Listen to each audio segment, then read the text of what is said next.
Hello and welcome once again to Probable Magic. This is Modonomics, episode number 4. Today we're going to be talking about expected card value. Now you've probably heard the term expected value. You've probably heard it in the context of how many packs you're expecting to win in a draft. That's very important. We're definitely going to be talking about that in the future.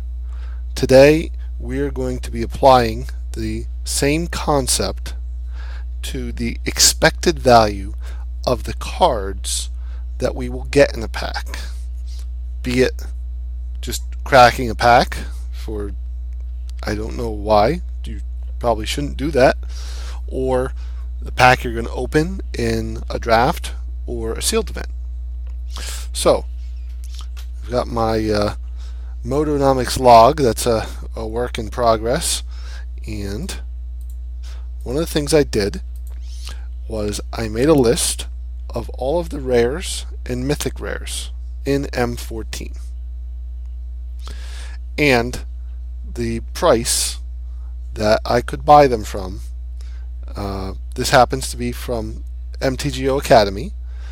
I like them just because I like their online store as a quick and easy way of looking up the prices.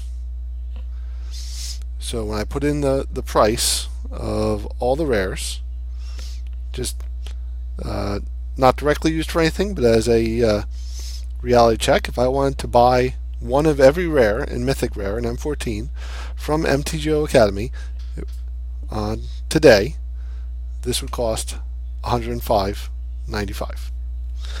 It was higher a couple days ago when it first let out. It's been dropping every day and will probably continue to drop a little bit for the near future, but that's where we're at today.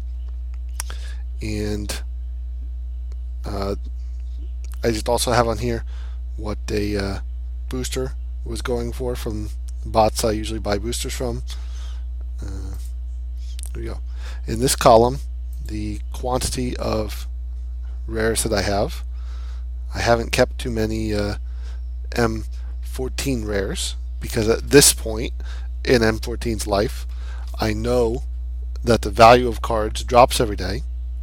So unless I have an immediate use for the cards, which I really don't, it's in my interest to sell them as soon as possible while they're worth as much as they are, because I know I'll be drafting enough to get many of them back, or if there's one that I really need, I can buy it at the time that I need it for less than it is now.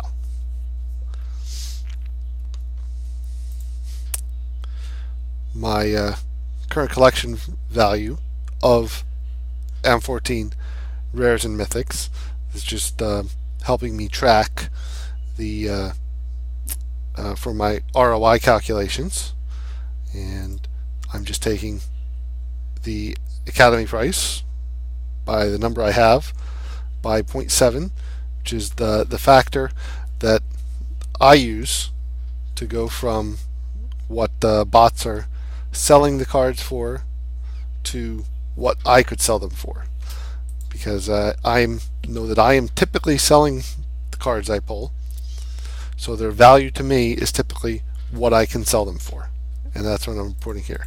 So my total ROI right now, M14 rares are contributing 14 cents. Yay. But now onto the meat of what we're really talking about today, expected card value. For expected card value, just like expected value of packs you'll win, is really looking at it over a period of time, averaging out.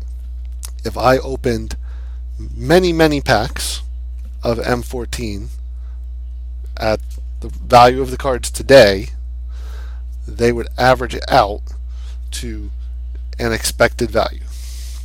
So for that, I need to know the frequency of which cards I'll see and the value of the cards.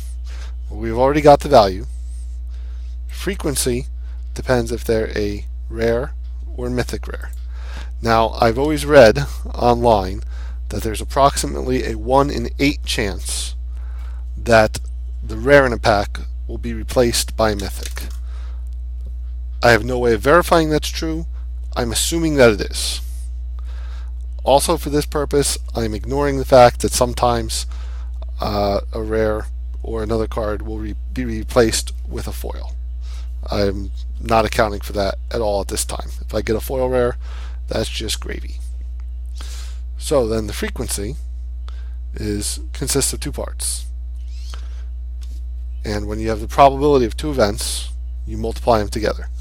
So I've got, as the first part, is it a rare or a mythic rare? There's a 1 in 8 chance it's a mythic rare, which means there's a 7 in 8 chance that it's a rare.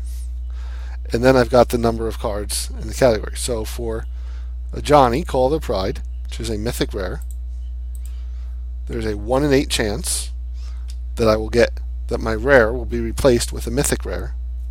There are 15 mythic rares in the set, so there's a 1 in 15 chance that the rare spot in the pack I open, there's a 1 in 15 chance that if I get a mythic rare, it will be a Johnny, the 1 out of 15 mythic rares, which means those two things multiplied together, there's a 0.8% chance that the rare spot in a pack that I open will be a Johnny, Call of the Pride. Same odd would apply to any of the other mythic rares. Likewise, for a rare, such as Johnny's Chosen, there's a 7 in 8 chance that my rare spot will actually be a rare. And there are 53 rares in the set, so there's a 1 in 53 chance that my rare spot will be a Johnny's Chosen.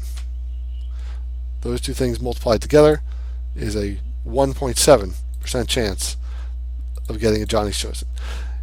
Also, you typically see that the odds of getting a particular rare, such as a Johnny's Chosen, are twice as high as the odds of getting a particular mythic rare, such as Johnny. And we see that here. This is about twice as high. So then the expected card value over many, many packs averaged out, I want to take the price multiplied again by my 0.7 factor that I'm using by the likelihood of getting that card to come up with 3 cents. Then I need to add all these things up, all these cards up, and I get the total expected card value of the rare slot in my pack. Now, because I'm a bit of a nit, I actually added in the other cards, because my pack, whether I'm cracking it open or getting it sealed, or my pack consists of cards contributed from multiple different packs in a draft, I'm going to see some uncommons and some commons. I decide to add them in. I've got the rare spot contributed, as we just discussed, calculated out. 3 uncommons at a nominal bulk sales price of 161 uncommons for $1. 11 commons at the bulk sales price of 333 commons for $1. These two terms added together are contributing about 5 cents of this 88 cents.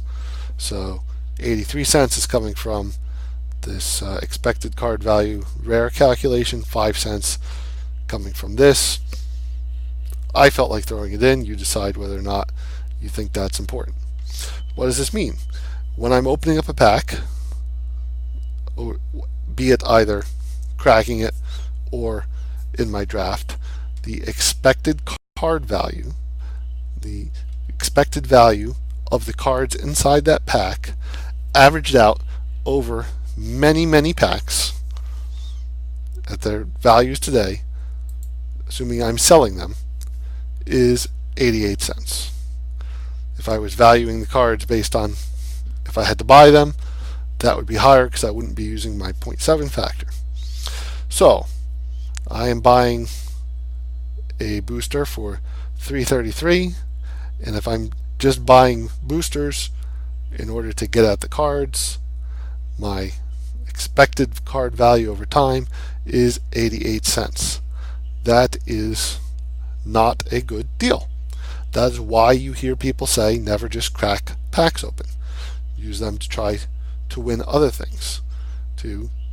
And you may not hear it in these terms, but it's about your return on investment for that pack. We could do our return on investment calculation on this, which, if you remember, is value minus cost divided by cost. And we want this to be a percentage. So if I was just buying M14 packs today, if I bought a booster's worth of packs in Modo, M14 packs, and cracked them all open, I would expect the return on that investment to be negative 73%, or a pretty brutal beating. Now, I may get a couple cool mythics out of it. I could be having a very lucky day and do substantially better than that. I could be having a very unlucky day and actually do substantially worse. That's why you don't crack packs. That's how we calculate expected card value, which we will be using later in this series. And that's Modonomics. I'll see you next time.